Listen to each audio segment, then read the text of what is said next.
Kakak Seleng selalu sarankan orang-orang dekatnya untuk liburan di Indonesia saja. Kakak Seleng selalu menunjukkan kecintaannya kepada Indonesia bahkan untuk urusan wisata.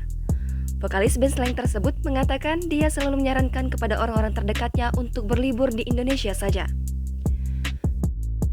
Menurut pria berusia 48 tahun itu, menikmati alam dan hiburan di Indonesia lebih menguntungkan.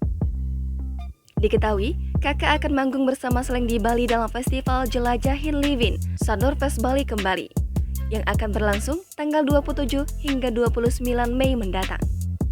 Berbagai pengalaman mengunjungi Bali di masa pandemi COVID-19 2 tahun terakhir. Kakak sedih melihat situasi Pulau Dewata. Menurutnya, dampak pandemi membuat Bali terasa tidak seperti biasanya yang menjadi tujuan wisata. Maka itu, ia berharap festival tersebut dapat menjadi awal yang baik. Kakak juga mengaku sudah rindu tampil di depan ribuan penonton. Jangan lupa subscribe, share, komen, dan like ya!